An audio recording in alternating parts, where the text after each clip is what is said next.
Welcome to Hurdling 301. Hopefully you've already watched 101 and 201 because they lay the groundwork for what I'm going to talk about here. Now that you're to the point where steps aren't an issue anymore, we can really focus on the good stuff, the stuff that takes you to the elite level. The difference between a good hurdler and a great hurdler comes down to two things.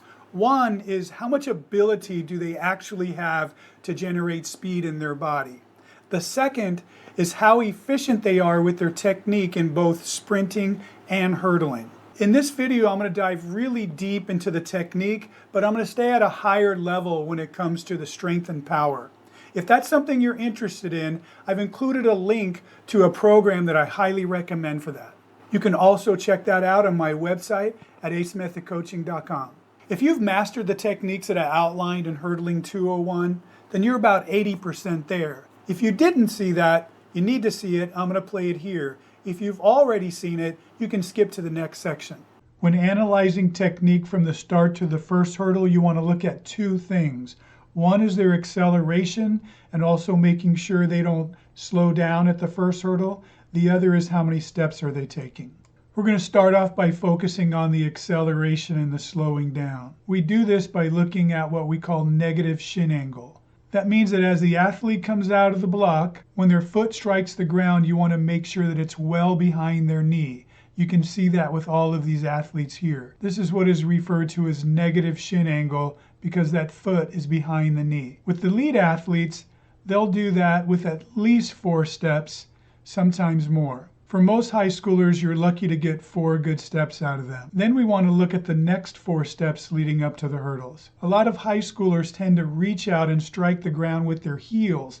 That's a sure sign that they're actually slowing down before the hurdle, and you want to stop that. You want to make sure that the athlete is not doing that and striking the ground on the balls of their feet. As for the steps to the hurdle, the only time you want to consider 7 steps to the first hurdle is if you have someone who's exceptionally tall and fast, and even then you want to make sure those steps have negative shin angle. For all the other hurdles, it's similar. You want to make sure they're maintaining speed and they're not reaching out and landing on their heels, but they're landing on the balls of their feet underneath their center of mass, and it's especially important on the last step as they go over the hurdle. When it comes to the takeoff distance to the hurdle, it really can depend. It's going to be anywhere from 6.5 feet or 2 meters to about 7.5 feet and almost 2.5 meters. It really can depend on the height of the athlete, the speed of the athlete, and their overall style. I've had high school girls who take off from 7 feet and also very good high school boys who are taking off even closer. So it really can be a personal issue. You just want to make sure they have enough space so they don't have to swing their lead leg around from one side or the other and can bring it up straight without hitting the hurdle. For the lead leg, you want to make sure it goes through the proper cycle. What you're looking for here is that the heel comes right up against the butt, stays there as long as possible. You want to make sure that the heel tucks tight up against the butt and then it extends towards the hurdle. And then you also look for the height of the knee. Ideally, the knee doesn't reach a height that's much higher than the top of the hurdle. The lead arm should be bent and extend straight out from the shoulder, and the trail arm should be bent, ideally at about 90 degrees. Another thing to look for as they approach the hurdle is their plant leg. The leg should be fully or almost fully extended. For boys or men, the leg should be almost fully extended when they take off. Girls and women, because of the height of the hurdle, can get away with a slightly lesser extension, but it's still pretty close to fully extended. But overall, what you want to see with the plant leg is to see a direction that is a good angle towards the hurdle. Too many younger athletes have high angles, which is definitely going to set them up for jumping high. When the athlete's above the hurdle, you want to look for a lead leg that's not fully extended, but also not too bent. Boys and men have to lean pretty hard into the hurdle. That's because of the height of the hurdle relative to their body height. Women, on the other hand, because their hurdle is lower, don't have to lean quite so much. Trail arm positions when they're directly above the hurdles is very similar to when they're approaching the hurdle. Their arms should be bent at 90 degrees and held behind them. Their lead arm should be 90 degrees or greater and only in front of their body and definitely not crossing the midline. Here are some good examples. Also, as they're on top of the hurdle, they should tuck their heel closely into their butt as they start their descent. Here's another good example here. As they descend the hurdle, the athlete's lead arm should swing back and their hand should travel right past their trail knee. This is what we call sweeping the knee. The trail arm should swing powerfully through as in a running motion. And as they bring that arm through, they should also try to push their hips forward. The trail leg comes through with the lower part of that leg being parallel to the ground. And as the athlete continues to descend, the knee extends forward. For women and girls, their knee doesn't have to come much higher than their hips. But for men and boys, again, because of the height of the hurdle, their knee has to go much higher. A lot of times it's described as coming through your armpit. The goal is to land as close to the hurdle as possible. This is because the more time that you spend in the air, the slower you're going to be, and as soon as you can touch down, you can get back to running as soon as possible. The hurdler's position at touchdown really tells us a lot. When their toe touches down, their lower leg should be straight up and their thigh slightly leaning back. As soon as they bring the whole foot down, ideally their hip is directly above their heel and they're almost in an upright position. Boys will still have a very high knee close to their chest, but girls' upper leg will be parallel to the ground. When we look at the running between the hurdles, it actually starts with the trail leg. The trail leg should be a powerful step to the first hurdle and come down very strong. Ideally, the athletes are running with good sprint technique and landing on the balls of their feet, but with high schoolers, even good ones, that is sometimes challenging because there's so much energy involved in getting to the next hurdle in 3 steps. So there might still be some striking the ground on their heels, and you have to afford some grace for that. Overall, you just want to make sure that they're not reaching out very far and landing on their heels, and they're getting their legs as much underneath them as possible. In the 100 and 110 meter hurdles, this same concept applies whether the athlete is doing 3 steps or 4 steps between the hurdles. Now we're going to focus on the elite level techniques. If I could come up with one word that describes elite level sprinting and hurdling, it's efficiency. How can an athlete move their body in such a way to eliminate all wasted motion and energy and move their body as fast as they can and clear hurdles as quickly as possible? One concept to understand is that clearing a hurdle is really just an exaggerated sprint step using your lower body in the same mechanics that you use in sprinting, but clearing over that hurdle. Let's take a look at that. In proper sprint technique, some of the most important aspects are to stay tall, keep your arms bent, strike the ground with the balls of your feet, and try to minimize the back side of the leg rotation and maximize the front side. This is proven to be a faster turnover and allows sprinters to be much faster. Here's a video of a kid that I worked with. He was a high school freshman at the time with lots of potential. The difference is that he had very tight hamstrings, so he couldn't pull his knees up as high. But what I want you to notice is this. One of the things to look for with good sprinting is how their foot hits the ground. Notice that he struck the ground with the front half of his foot. But also, I want you to notice, and this is very important, is the opposite leg as it cycles through, the knee is almost in line with the front knee. Commonly, you'll see an athlete whose knee is far behind, and that shows that they have too much backside on their running or heel recovery, and it's actually a slower turnover. Also notice how rigid he keeps his torso and how little movement is happening in his upper body, only his arms are moving.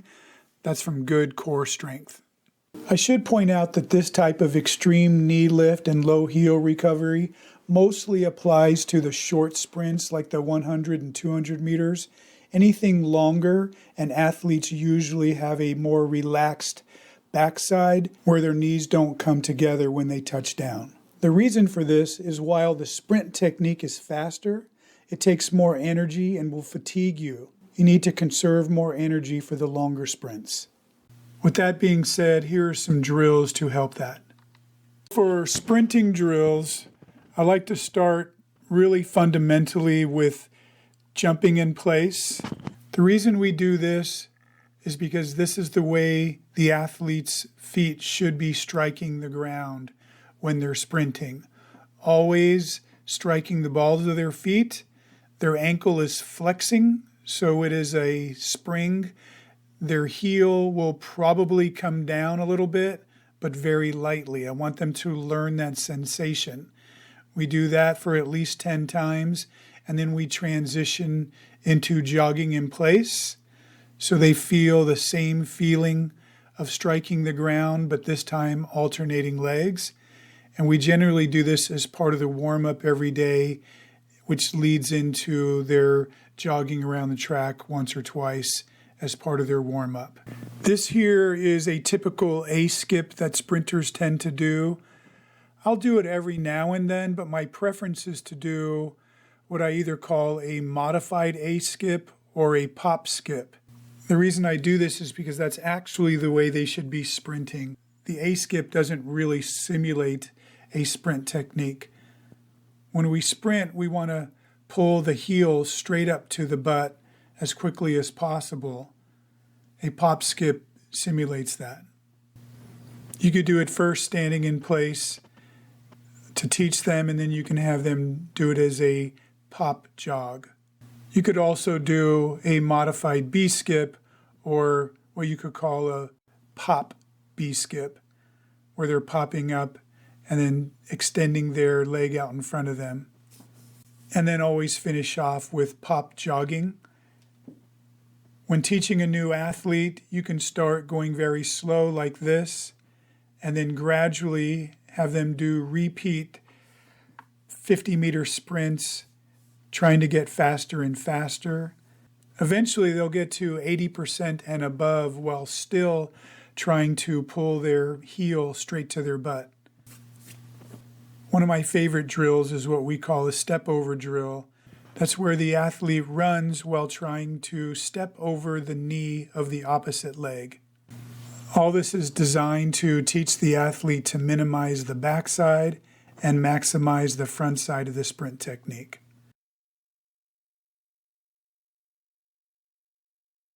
The follow-up concept to understand is that you want to minimize all braking actions in your running. You're going to hear the terms negative, neutral, and positive foot strike. Here's what that means. A positive foot strike would be a braking action. If you're moving this way and your foot strikes the ground and your leg is angled like this, you're putting on the brakes. A neutral foot strike is when your lower leg hits the ground straight up and down, and a negative foot strike, which generally only happens when you're accelerating, say coming out of the blocks, that's when your leg is the other way and you're pushing down behind you. When you come out of the blocks, you definitely want at least your first 4 steps to be negative foot strikes. So you're pushing on the ground behind your knee. The next 4 can either be negative or neutral. The last step that you take before you clear a hurdle, we're going to call that the plant step. The natural tendency is to want to slow down and get under control before you jump over something. The problem with that is that it slows you down and sets your body into going up when we want to stay fast and low. So what you want to try to learn is what's called a cut step. Consciously reduce that step and land underneath you so that your lower leg is straight up and down. It's going to give you a sensation of almost wanting to fall forward, but it's going to keep you low as you go over the hurdle. It requires a lot of confidence to do this. Now, when we come off the hurdle, we want to make sure that our lead leg comes down as quickly as possible and also as close to the hurdle as possible. So there's a couple ways to do that. One is to make sure when you go over the hurdle that you don't straighten out your lead leg or don't lock it out all the way. You want to keep it slightly bent, and as soon as your heel passes that hurdle, you can start to bend your knee more, and it'll help bring your leg down. The other is as you come off that hurdle and you're pulling your trail arm forward, you want to bring your hips with it so your hips move forward, and that'll help drop your lead leg down fast as well. But what you want is when that leg comes down, you want to land on the balls of your foot with your lower leg in a neutral position. You don't want to have a braking action coming off the hurdle. You also want to land tall and make sure that your hips are at least in line with or in front of your heel. And when your trail leg comes through and lands, you also want to land on the balls of your foot. You want that lower leg to at least be neutral, if not negative, and you want the opposite knee to have already caught up with the lead knee.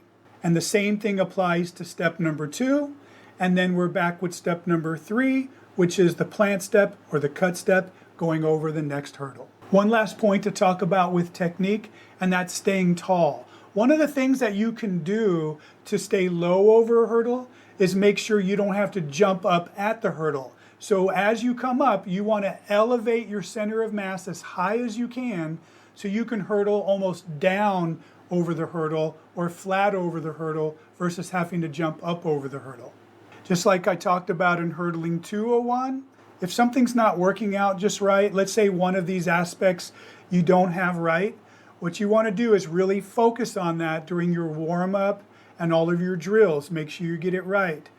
Really focus on it during the walking drills, the skipping drills, and the jogging drills. And when you go over the hurdles at the close spacing, really isolate them.